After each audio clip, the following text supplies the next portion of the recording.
one of the contenders for the World Championship. One of 5 Brits in the field is trying to reverse his way out of the Luffield gravel trap. Well, he's a lucky boy to get it going. The gravel's compact there, and he's managed to get it on.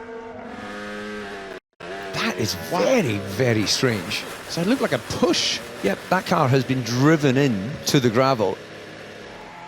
We are hearing that Franco Colapinto has gone off, and over the line we go with Gasly, who goes up to 12th position. And that's a big improvement when he needs it. So Colapinto, he's not going to improve. We've only got 40 seconds left on the clock. So that'll be a let-off for a Haas or a Williams, you'd have thought. Colapinto guaranteed to be out. And you've got Ocon over the line, no improvement. Behrman now, home favourite, does get up to 13th place.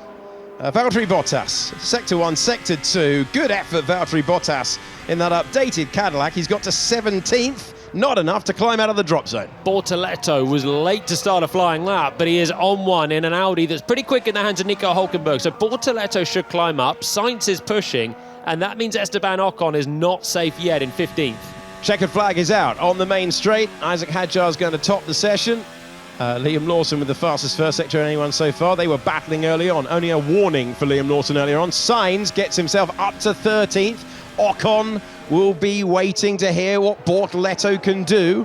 And it's a 28.7 for Bortoletto through the first sector. It's okay, but it's not quite matching his teammate, and it's not quite as quick as Carlos Sainz, so there's plenty for Bortoletto to do through the rest of the lap. He's through the middle sector as well, so it's all going to come down to this final few corners for the Audi. Here we go with Hülkenberg up to 4th. Hadjar, Lawson, Leclerc, Hülkenberg is the top 4 at the end of this Q1 session. Fernando Alonso goes over the line. He is not ahead of his teammate Lance Stroll. They're in a private battle. Where is Bortoletto going to go? Great lap under pressure for Gabriel Bortoletto.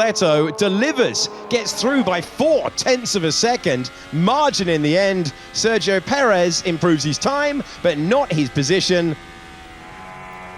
This is on board into Beckett's.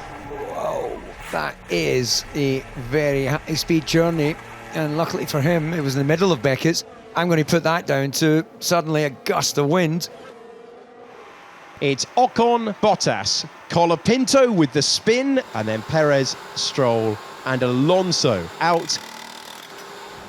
Oscar Piastri needs an improvement here. Currently in 11th place. They're all getting greedy on the apex of the Vale. This is Club Corner. Conclude the lap. Over the line he goes. Oscar Piastri last year found himself on the front row, and he improves up to 7th, does exactly what he needed to and get ahead of the Racing Bulls. Lando Norris in 9th place does a 29.3, and it's Bortoletto, Gasly, Behrman, Sainz ahead of Albon, and Hülkenberg yet to get a representative time on the board. Improvement in the final sector, but not overall for Arvid Lindblad, leaves him in 8th position. Liam Lawson is improving sector 1 and 2 and weaving all over the road. Improves his time, stays P10, he's vulnerable. Here's Ollie Behrman over the line, he's a second away and out.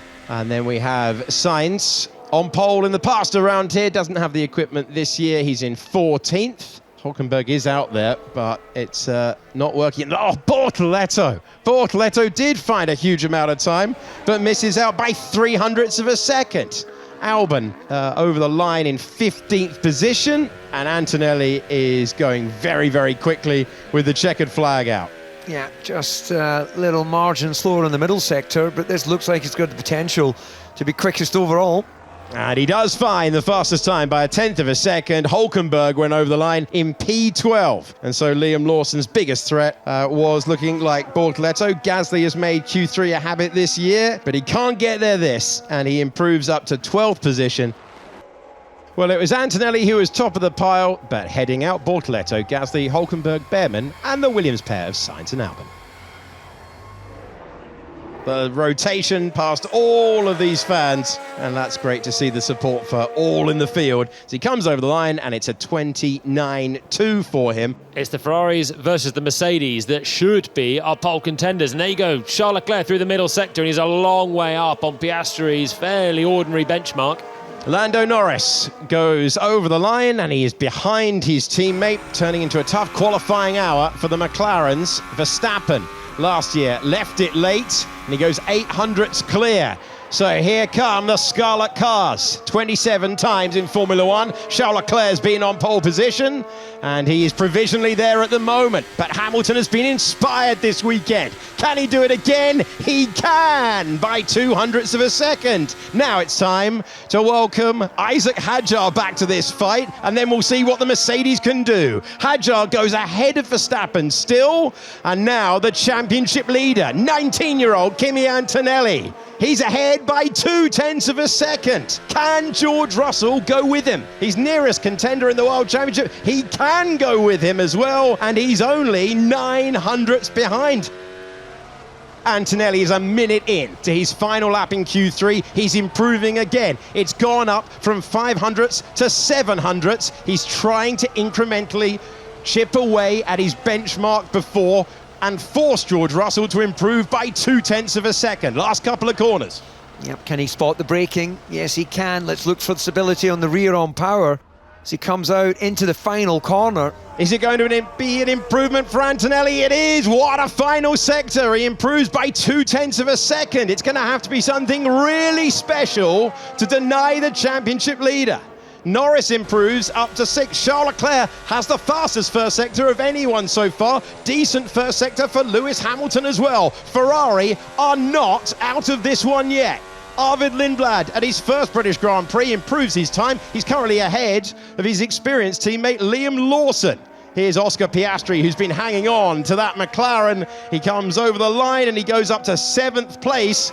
It's a tough lap for George Russell at the moment. No improvement sector 1, no improvement sector 2. He needs something massive by the end. It's a really tough lap for Russell. Can it come good at the last? No, he's half a second away. Does that leave him vulnerable to the Ferraris? Next up, Max Verstappen, who gets up to 7th. What can the Ferraris do? Charles Leclerc, round the 18th and final corner of the racetrack, gets to the front row ahead of George Russell. Hamilton hasn't been good in the middle sector. He needs a monster final, and he doesn't get it. Third for Lewis Hamilton ahead of George Russell, and Isaac Hadjar completes the qualifying hour, and he finds himself in 5th ahead of his teammate, but no one had an answer to Kimi Antonelli. He went first, he finished first, and it's pole position. Yes, Kimi, that's pole man. Yes, come on! Woo! Good effort, man. Yes, man! Woo! Nice work. That was a very tidy lap. Kimi Antonelli tomorrow tries to become the first Italian to win the British Grand Prix since 1953, and he does so from pole position.